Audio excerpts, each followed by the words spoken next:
Good evening. Welcome to Q&A with Coach Rebecca. It's Monday night here in California, and I'm here for this week's Q&A slash talking about a topic. Basically, I'm here to give you guys tools every week to improve your performance under pressure and to have more fun doing what you love. So I do this in a couple different ways through one-on-one coaching, and I have a whole team of 4 other coaches who are all fabulous and phenomenal. And we help kids through Skype and FaceTime, and adults actually, overcome whatever is getting in the way of your success. You can always schedule a free consultation coaching session with me or any of the other coaches at completeperformancecoaching.com/schedule. And then the other way that I help people is through the Perform Happy community, which is a whole online training center that houses online courses and a community of sport parents and athletes who are overcoming mental blocks, building confidence, and finding their flow. So you can always find more information about that at performhappy.com. And away we go. So today's topic is kind of twofold because I have 2 different questions I'm going to address here, both from members of the Perform Happy community. And one of them is about perfectionism, and then the other one is very closely related, and it's about if your kid is not feeling ready to compete, but competition season is here. What do you do? Okay, so I'll read the questions and then I'll give you my 2 cents. You guys can feel free if you're on live to chime in with answers or questions or comments or whatever. Otherwise, you can always email me at rebecca@performhappy.com so that you can contribute questions to future episodes here. All right, first question is from Lori. She is talking about how her daughter skipped her first gymnastics meet this weekend because they're working through some mental blocks. She's working on rebuilding confidence, and they took the pressure off. And they went and watched her teammates, which is awesome. And, you know, that's so helpful if you're feeling kind of like benched or sidelined, that you're there, a part of the team, supporting your teammates, going to dinner after, doing some of those fun things. And so she said, obviously I don't want her beating herself up, but she seemed completely unaffected by it, like didn't care. So she had a good time. Then last night before bed, she was so sad and said she wasn't going to be ready by the next meet, which is a month away. I'm so lost that I don't know how to handle it anymore. 1 minute I think I know, but the next I have no idea. Okay, well that speaks to sport parents. Yeah, 1 minute you're like, I'm really doing a great job parenting this kid. And then you're like, oh my gosh, I'm really screwing up. I must have said the wrong thing. Where did I go wrong? So yeah, you're doing a good job, Mom. Don't worry about it. And of course, she goes and sees a meet and then goes home and is like, I don't think I'm going to have my skill. I don't know what I'm going to do. So here's my recommendation. Number 1, when you're in a situation where there are things out of your control, like will she overcome her mental block in time? Mom can't control that. And honestly, neither can her daughter. You can't necessarily go, okay, I need to get over it in 6 weeks, so here we go. I mean, it would be really nice. That'd be great if you could just go, all right, 6 weeks to overcome the mental block. Here's our plan. Ready, boom, boom, boom, done. I would love that, believe me. And that, to some extent, you can. But then, of course, your brain is your brain. And if your brain isn't ready, your brain is not ready, and you can't force it. So focus on what you can control. And I even recommend helping her write out a list. What can I control? I can control my drills. I can control what I try. I can control my attitude. I can control that I show up to practice every day. I can control that I go to bed early enough that I have enough energy the next day to push through fear and be a little uncomfortable. I can control the way that I fuel my body, the effort. I can control all these things, but I can't control whether or not I'm necessarily going to be able to be perfect at this meet. So that's the first thing. And then also you want to look at what you can't control. And sometimes it's interesting what kids write down on that list, because they might write things down like my thoughts. Like, I can't control my thoughts, which is kind of a gray area thing. And I could get into that on a different day, but you can control your thoughts. It's just, you have to have the right tools for it. So help her figure out, okay, what can I control? What can I not control? And how do we focus all of our energy on the controllables, and then we tear up that other list of, I call them let goables, the things you can't control. You tear it up, you smush it up, you throw it in the garbage, and it goes away. And then you focus on the controllables. Okay, so you're going to go to practice tomorrow, and you're going to do this, this, and this. And that's all you're going to worry about. And we're not going to be a month from now right now. We're just going to be today. And today, you're going to get a little bit better at that, and that's going to be awesome, and that's going to be all you have to worry about. And then if we get to a month from now, and you don't have that skill, then we're going to cross that bridge when we get there. Okay, so first, we focus on the controllables. Then the second is I like to actually put down a goal calendar. And there's a way that I like to do this in my fear course that's really specific. But you can really just take a calendar and write down, okay, here's my goal, is by 1 month, I'm doing this skill on this event. So then you kind of, like they call it, reverse engineer it. You back it up and go, okay, if I'm going to get there by then the week before I'm going to have to do this, and the week before I'm going to have to have this, and then the week before, and that means today, I got to do this.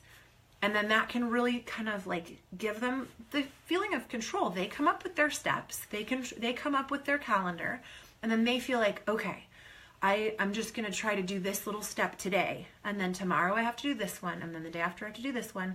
And then, they might not perfectly hit every single one, but at least it can like lay out a concept of what might work. Okay, then the next, these are like kind of go together and against each other. Be realistic is number 3. And then number 4 is be optimistic, or you can like flip-flop those however you want. So being realistic, you want to look at it and go, okay, what's the worst that could happen? The worst that could happen is you don't do it. You can't compete, or you scratch that event, or you modify your routine and have a low start value. You figure out like, okay, what's the worst that could happen if you're not ready? And then you plan for it.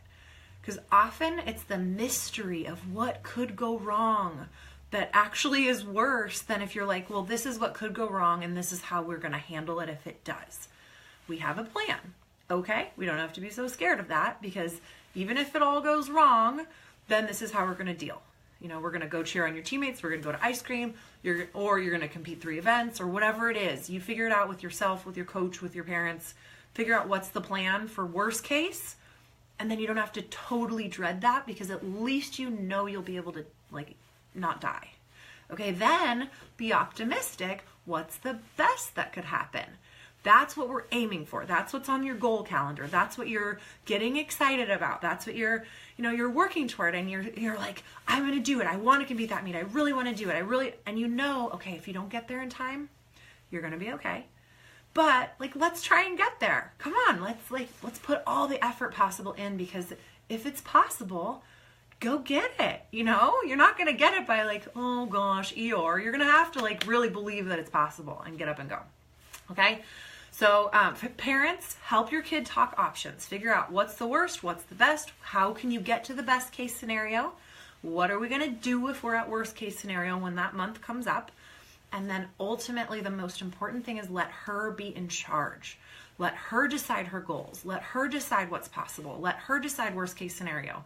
Don't give her like any ideas on worst case scenario. Believe me, they've got their own. Let her, you are just this sounding board that's like, oh, okay, that's interesting. What do you think? Oh, that would be a good plan. Oh, sure, we could do that. Don't do this for them. Just give them a space to do it themselves, okay? So that's if your kid is feeling insecure about their ability to compete. Okay, now I'm going to move on to perfectionism. So I had a mom reach out to me who said, she asked, can you talk about perfectionism and mental blocks? The coach made a comment about how my daughter thinks everything needs to be perfect and doesn't accept anything less. Oh my gosh, a perfectionist gymnast? No way. Well, yeah, I also fall into that category. I call myself a recovering perfectionist now because I'm working through that.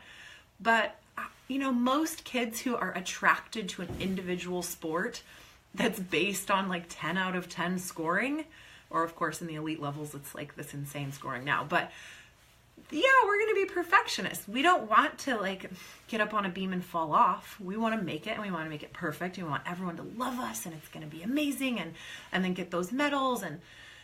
And so that's great, because that helps motivate you, and it helps you pay attention to detail, and it helps you show up to those hard practices when you're tired and you don't want to. But darn it, I want to beat that girl, and I want to look good, and I want my coach to like me. So I will show up, bleeding, bruised, or otherwise. I will keep working because I want to be perfect.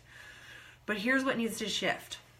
It needs to go from perfect to excellent, because here we're humans, and humans are going to make mistakes. I don't think, and I could be wrong, but I don't think anyone has ever gotten 10 out of 10 on all 4 events. feel free to correct me if I'm wrong. I should probably look up, who knows. But people don't get 10, 10, 10, and 10. They get, like, they're excited about a 9.7 and a 9.8 and a 9.9. But people don't get all 10s. That's just the way it goes. You're going to make mistakes. You're human. You're going to make mistakes. And there are things outside of your control, like what's the equipment going to be like, and what's the mood that the judge is going to be in. You could do a perfect routine, and then the judge is in a bad mood. So perfect really just is not a reasonable expectation, but excellent is. And if you make a mistake, you can still point your arrow toward perfect in the way of excellent. You know, like, hey, you've already blown perfect, so are you going to give up? Or are you going to keep trying for excellence? Finish it good. Finish it strong. Keep moving. Or like, ugh, well, it wasn't perfect, so what's the point? You know, and that's what you want to really watch out for. Is like, I am guilty of, if I'm not going to win, I don't want to play the game. And you miss out on so many opportunities to like live your life and have experiences if you don't want to play any game you're not going to win. You know, there's a really important part of trying and failing and improving, trying and failing a little bit less, succeeding a little more than failing. You know, that whole process, it really builds us into resilient human beings. Okay, so now perfectionism basically is fear. That's the short of it. Perfectionists are driven by fear. They're fear of failure, fear of mistakes, fear of letting people down, fear of like falling short. So you have to, as a perfectionist, you find yourself not wanting to set goals because you don't want to not reach them. So you never want to like set a big goal, because then it would be terrifying, because what if you set this big goal and then you don't reach it and you fail? Then you're basically a horrible person, it's insane, right? But that's what we do as perfectionists. We think that our achievements are ourselves. And if I don't achieve, then I'm no good.